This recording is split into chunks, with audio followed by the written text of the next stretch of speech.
जय हिंद दोस्तों, स्वागत है आप सभी का अपने इस ट्यूटोरियल में। तो आज की इस सेशन में हम देखने वाले हैं साइलोलिज्म का एक प्रश्न है। इसमें कथन और निष्कर्ष में क्या क्या दिया हुआ, आइए बात कर लेते हैं। इसमें कथन में आपको देखने को मिल रहा है सभी पिया दुबले हैं, और दूसरा जो दिया हुआ है उसमें लिखा है सभी दुबले गोल मटोल है। अब यहाँ पे यही इंफॉर्मेशन देकर बस ये पूछना चाह रहा है कि इनमें से कौन सा निष्कर्ष सही है। चार निष्कर्ष दिए हुए हैं, एक बार पढ़ के मैं बोल देता हूँ। सभी पिया के गोल मटोल होने की संभावना है, सभी सांस गोल मटोल है, कुछ गोल मटोल के पिया होने की संभावना है, या फिर कुछ दुबले पिया है। तो इनमें से कौन सा सही हो रहा है? अगर आपको प्रोसीजर पता है तो फटाफट से बनाइए, सॉल्व कीजिए और बताइए इसमें से कौन सा सही हो रहा है।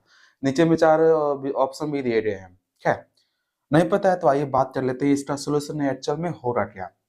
वैसे ये दोनों स्टेटमेंट पॉजिटिव है, ये भी पॉजिटिव है, सकारात्मक है, ये भी पॉजिटिव है। जब दोनों पॉजिटिव रहता है तो हम एक ही फिगर में पूरे को लपेट सकते हैं। फॉर एग्जाम्पल यहाँ पे सभी पिया दुबले हैं, तो पिया पिया का अगर जो कोई भी घर हो, सभी पिया को हम दुबले कर देंगे, यानी कि इनको दुबले घर के अंदर में रख देंगे, टोटल के टोटल को, क्योंकि सारा पिया जो है दुबले हो गया है। पता नहीं पिया जो है क्या कर रहा है जिसकी वजह से वो दुबला हो गया। खैर, जो भी रीजन हो, लेकिन यहाँ पे पिया जो है दुबला तो है। सभी पिया दुबले है, यहाँ पे डायग्राम शो कर दिया गया है। फिर बोल रहा है दूसरा नंबर, सभी दुबले गोल मटोल है। जितने भी दुबले हैं इस दुनिया में वो सब के सब गोल मटोल है। वैसे रियल लाइफ में सच में है या नहीं है, किसी को कोई इन्फॉर्मेशन नहीं। क्योंकि यहाँ पे सभी दुबले गोल मटोल थे, तो यहाँ पे ऐसे दिखा दिया गया सभी दुबले गोल मटोल, यहाँ पे ऐसा दिखा दिया गया। अब ये हमारे पास डायग्राम तो तैयार है, तो जिसने भी गहनता से पढ़ा होगा उससे यहाँ से कौन कौन से निष्कर्ष निकल सकते हैं आसानी से पता चल जाता होगा। खैर, यहाँ पे निष्कर्ष नंबर 1 पढ़ा जाए। पहला जो दिया हुआ ये संभावना पे दिया है, और संभावना वाला कब हम सही मानते हैं, तो वो जिसमें केवल और केवल कहीं पे सही नजर आए और कहीं पे गलत नजर आए।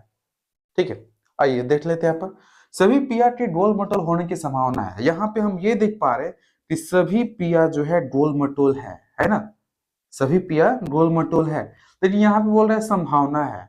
यहाँ पे सत्य नजर आ रहा है कि ये सच में पूरी तरह से गोल मटोल है, और फिर भी उसमें संभावना जोड़ दिया है। इसका मतलब ये पूरी तरह से गलत हो गया। यानी कि हमारे पास डाटा सही हो, जानकारी सही हो, और उसके अनुसार उसमें संभावना कोई जोड़ देता है तो वो पूरी तरह से गलत हो जाता है। यानी कि यहां से यहां तक कंफर्म सही था, लेकिन इसमें संभावना जोड़ दिया, इस वजह से ये क्या हो गया, गलत हो गया। जब भी कन्फर्मेशन में संभावना जोड़ता है तो वो निष्कर्ष पूरी तरह से गलत हो जाता है। दूसरा, सभी सांस गोल मटोल है। इसका मतलब यहाँ पे सांस के बारे में दिया है क्या? सांस के बारे में यहाँ तो दिया ही नहीं। इसका मतलब नया टर्म जोड़ा है, तो इसके बारे में हम कुछ भी नहीं कह सकते। कुछ गोल मटोल के पिया होने की संभावना है। यहाँ पे कुछ गोल मटोल के पिया होने की संभावना है। जब नीचे से ऊपर की तरफ जब हम जाते हैं तो वहां पे आसानी से कुछ बोला जा सकता है। यानी कि यहाँ से यहाँ तक अगर हम बात करें कुछ गोल मटोल के पिया है, कुछ गोल मटोल पिया है, तो वैसे स्थिति में यह आसानी से सही होगा। लेकिन सही निष्कर्ष में ये संभावना जोड़ दिया है, इस वजह से ये वाला सेक्शन भी गलत हो जाएगा। तीसरा भी गलत है, तो क्या चौथा वाला सही है? देख लेते हैं। आप कुछ दुबले पिया है। दुबले से पिया की तरफ जाना है, तो वैसे स्थिति में दुबले से पिया की तरफ जब हम जाते हैं तो आपको भली भांति पता है कि यहाँ से हम कुछ आसानी से बोल पाते हैं। यानी कुछ दुबले पिया है, ये कंफर्म सही है। यानी कि केवल और केवल 4 ही हमारा सही है, यानी कि ऑप्शन नंबर सी। तो जिन्होंने भी ऑप्शन नंबर सी को टिक आउट किया था उनका कंफर्म सही है। तो आज के लिए इतना है।